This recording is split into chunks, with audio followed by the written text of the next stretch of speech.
Alhamdulillah,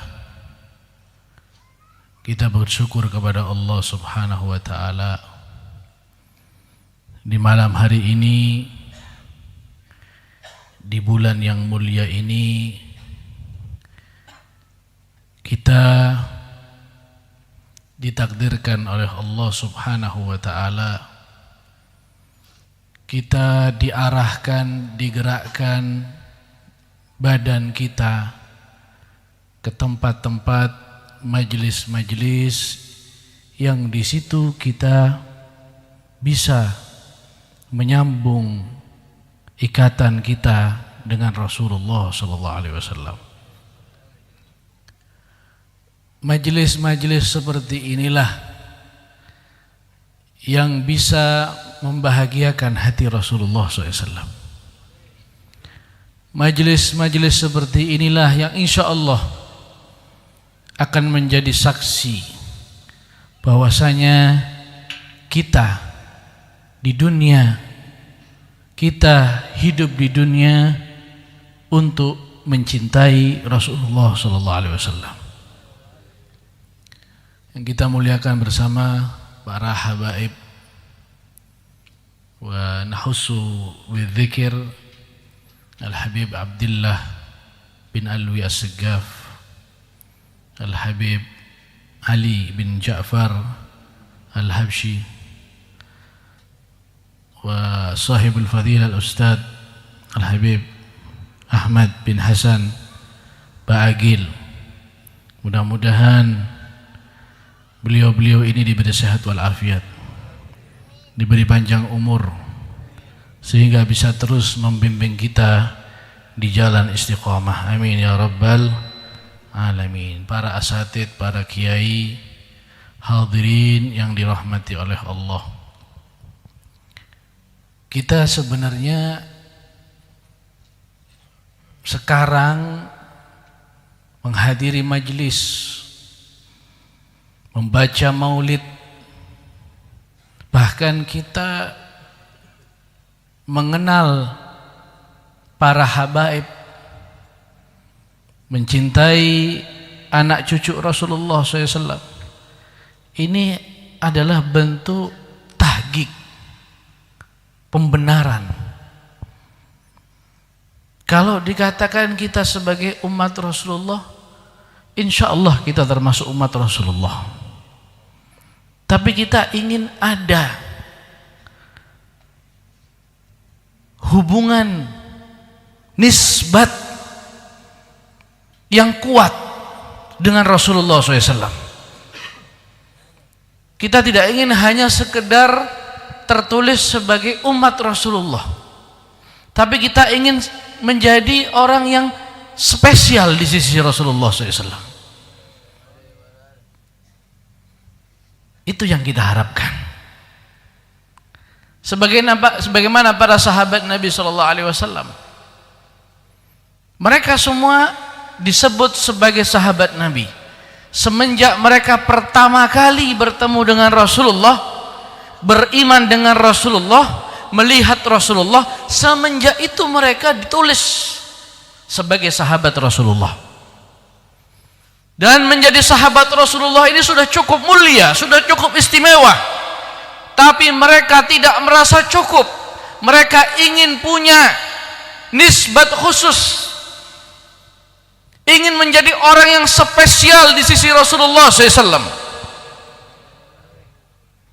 Ada salah satu sahabat yang rela menjadi tukang pikul barang-barangnya para sahabat dan barang-barangnya Rasulullah SAW. Kalau para sahabat dan Rasulullah SAW sedang bepergian, onta sudah tidak mencukupi barang-barangnya Rasulullah dan barangnya para sahabat, ini sahabat memikul di atas punggungnya, menumpuk ini barang, menumpuk ini barang sampai besarnya cukup besar, sehingga Rasulullah SAW menyebut sahabat ini, memberi julukan sahabat Safinah. Ma anta illa Safinah, engkau ini adalah seperti perahu, begitu banyak barang-barang yang kau pikul. Ini sahabat yang memikul barangnya Rasulullah SAW. Apa yang diharapkan? Dia mengharap uang, dia mengharap bayaran. Tidak, dia rela menjadi apapun asalkan punya nisbat kepada Rasulullah SAW. Sehingga pada suatu saat sahabat Safinah ini tersesat di hutan. Tiba-tiba bertemu dengan seekor singa. Singa yang sudah siap menerkam, singa yang sudah lapar. Apa yang terjadi? Ini sahabat Safinah langsung mengatakan, "Ya Asad, ana maula Rasulillah." Wahai singa, aku ini tiada lain adalah budaknya Rasulullah. Saya ini pelayannya Rasulullah. Maka kita heran kalau ada orang sekarang alergi dengan kata budak. Merasa malu kalau dikatakan budak. Demi Allah, kita rela dikatakan sebagai budaknya Rasulullah. Bahkan kita rela menjadi sandalnya Rasulullah. Bahkan kita rela wajah kita di bawah sandalnya Rasulullah. Kita rela menjadi keset demi untuk syiar dakwahnya Rasulullah. Itulah yang kita baca dalam qasidah-qasidah. Ana abdukum ya uhailal wafa. Aku adalah budak kalian, aku adalah pembantu kalian, aku adalah pelayan kalian. Itu kebanggaan. Ada orang yang mengatakan, kamu ini budaknya habaib. Kalau budaknya Cina saya nggak mau. Budaknya orang kafir saya nggak mau. Tapi kalau jadi budaknya orang mulia, budaknya para kiai, budaknya para habaib, budaknya para ulama, kami siap. Ingat sahabat Safinah, beliau disebut sebagai budaknya Rasulullah. Apa yang terjadi ketika singa mendengarkan sahabat Safinah ini mengatakan, aku adalah budaknya Rasulullah, pelayannya Rasulullah? Singa langsung menundukkan kepalanya. Gak cukup seperti itu. Singa ini langsung merunduk, memberi isyarat seakan-akan naiki punggungku, aku siap mengantarkan engkau. Dinaiki oleh sahabat Safinah, diantarkan sampai keluar hutan. Ini sahabat. Ini ada nisbat kepada Rasulullah. Kita umat Rasulullah, iya. Kita disebut sebagai umat Rasulullah, iya, benar. Tapi saya ingin punya hubungan khusus, spesial dengan Rasulullah. Saya ingin jadi sandalnya, saya ingin jadi pembantunya, saya ingin jadi pelayannya, saya ingin jadi pembelanya. Itu yang kita inginkan. Sahabat Abdullah bin Mas'ud radhiyallahu an, beliau ini setiap kali Rasulullah berjalan, masuk ke rumahnya sahabat, masuk ke majelis, yang beliau perhatikan adalah sandalnya Rasulullah. Di mana sandal Rasulullah? Kenapa? Karena sahabat Abdullah bin Mas'ud ini berpikir, sandal Nabi itu bukan sembarang sandal. Gak boleh diletakkan di bawah. Gak boleh ditaruh di bawah. Sehingga oleh sahabat Abdullah bin Mas'ud sandal itu diambil, ditaruh di bawah lengan bajunya dan didekap di dadanya. Dipeluk ini sandalnya Rasulullah. Ketika Rasulullah keluar dari majelis, diambil sandal tersebut, dipasangkan. Ingin punya titel, ingin punya sebutan, julukan sebagai pembantu, pelayan Rasulullah, pembawa sandal Rasulullah. Al-Imam Asy-Syaikh Yusuf An-Nabhani rahimahullah, beliau ketika membaca sejarahnya sahabat Abdullah bin Mas'ud, beliau langsung membuat contoh gambar sandalnya Rasulullah SAW. Artinya apa? Syekh Yusuf Nabhani gak mau ketinggalan. Dan beliau sebutkan dalam syair beliau, Sa'idah ibn Mas'ud bihitmati na'alihi. Itu sahabat Abdullah bin Mas'ud beruntung karena bisa menjadi pelayan Rasulullah, membawa sandal Rasulullah. Wa ana sa'idun bihitmati limithaliha. Aku juga harap, aku ingin beruntung karena bisa melayani, bisa membawa gambar sandal Rasulullah sallallahu alaihi sayyidina Muhammad. Beliau jahit itu gambar sandal Nabi, dijahit di atas kepalanya, di atas songkoknya,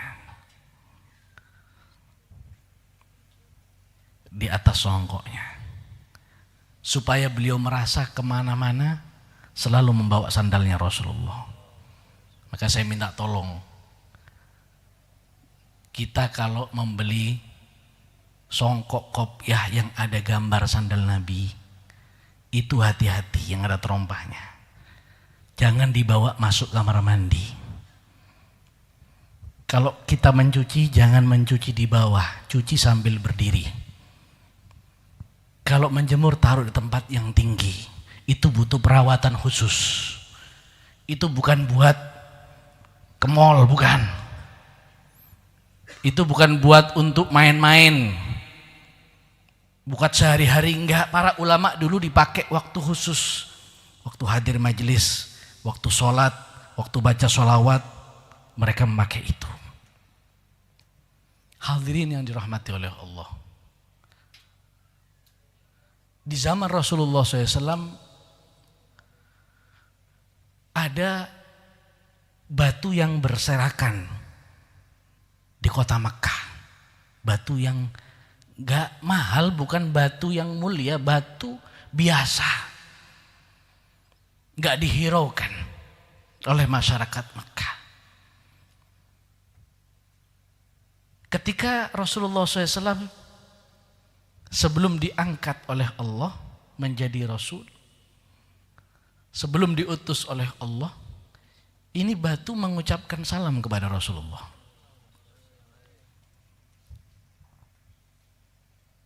Batu yang gak punya akal, gak punya perasaan, tapi kalau Rasulullah SAW lewat, mengucapkan salam. Assalamualaikum ya Rasulullah.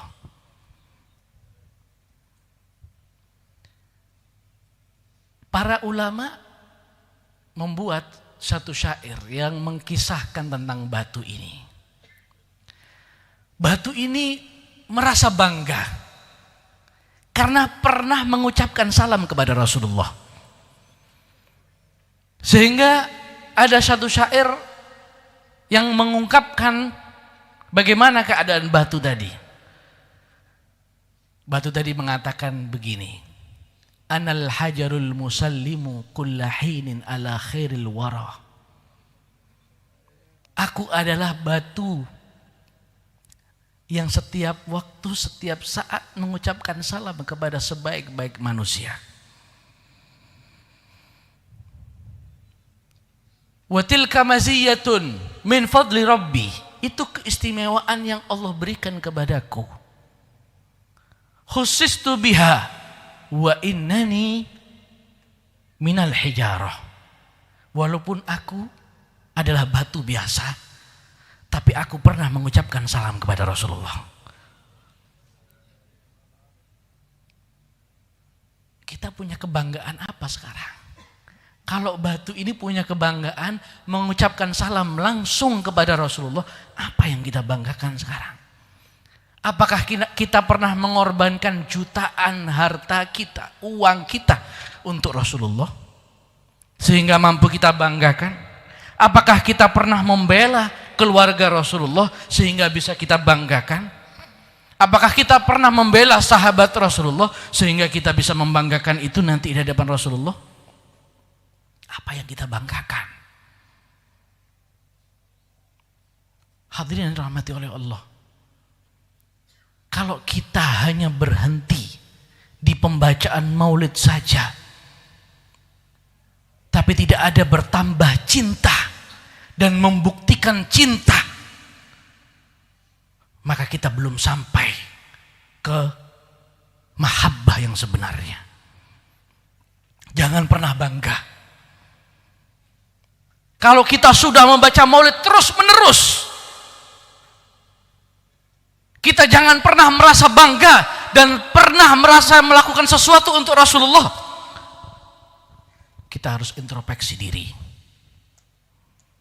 khususnya di bulan maulid ini. Kalau sampai kita sudah membaca maulid berkali-kali, tapi rasa cinta dalam hati kita untuk Rasulullah tidak bertambah, maka ini tanda bahwasanya kita mahrum. Kita nggak dapat berkah daripada maulid Nabi SAW. Satu contoh saja. Harusnya kalau kita sudah mencintai Rasulullah, maka yang lain kita korbankan demi Rasulullah. Itu tanda cinta. Kalau kita belum bisa mengorbankan yang lain untuk Rasulullah, jangan pernah mengatakan cinta. Apa yang sudah kita korbankan untuk Rasulullah? Kalau para sahabat Nabi SAW sudah jelas, sudah nyata, mereka mengorbankan hartanya. Sayyidina Abu Bakar As-Siddiq radhiyallahu an, seluruh hartanya diberikan kepada Rasulullah. Sayyidina Uthman bin Affan, Sayyidina Abdurrahman bin Auf, seluruh hartanya diberikan untuk perjuangan Islam, perjuangan dakwah. Sayyidina Talhah mengorbankan tangannya untuk membela Rasulullah sampai tangannya terputus. Sahabat Yazid bin Sakan membela Rasulullah SAW sampai badannya tertusuk 70 panah. Itu sudah jelas. Mereka sudah membuktikan. Kita belum membuktikan. Kita belum berkorban harta, kita belum berkorban nyawa, kita belum berkorban tenaga. Tapi na'udzubillah min dalik, korban waktu kita belum siap. Korban waktu belum siap. Demi Allah, bulan yang lain kita sudah banyak lupa dengan Rasulullah SAW. Bulan Maulid, bulan spesial. Di sini kita selalu diingatkan dengan Rasulullah SAW. Setiap waktu, setiap saat, setiap hari. Tapi na'udzubillah min dalik, di bulan Maulid ini kita masih belum bisa korban waktu untuk Rasulullah. Anggap setahun sekali bulan Maulid. Bulan Maulid khusus.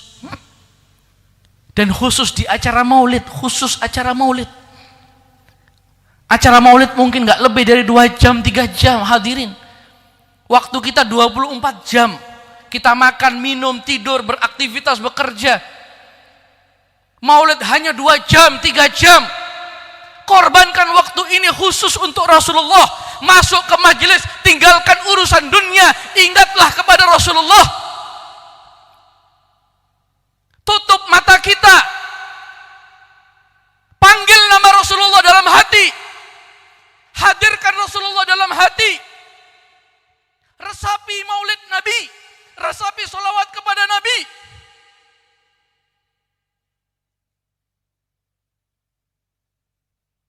Kita nggak korban untuk Rasulullah, korban waktu tidak.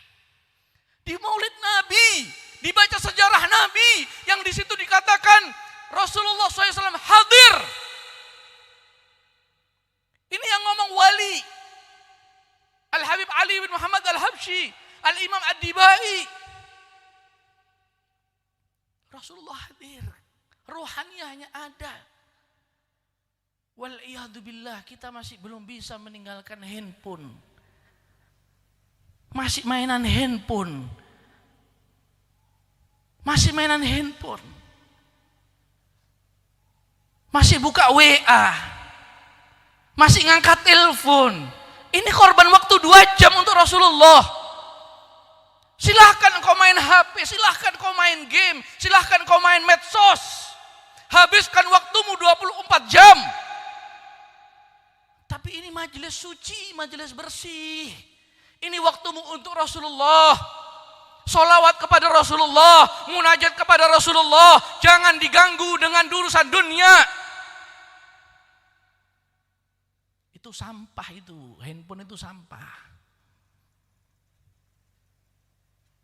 Jangan dibawa ke tempat yang suci, yang bersih ini.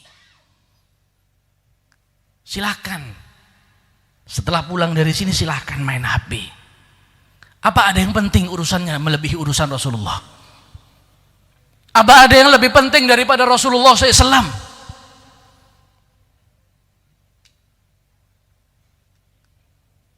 Tolong, sementara.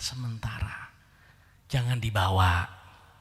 Tinggalkan di jok motor, tinggalkan di mobil, tinggalkan di rumah, masuk ke sini dalam keadaan bersih. Enggak bawa HP, juga enggak bawa rokok. Rokok haram, Beb? Enggak haram. Rokok itu makruh, yahir. Bagaimana, Beb, kalau mubah? Sakarepmu.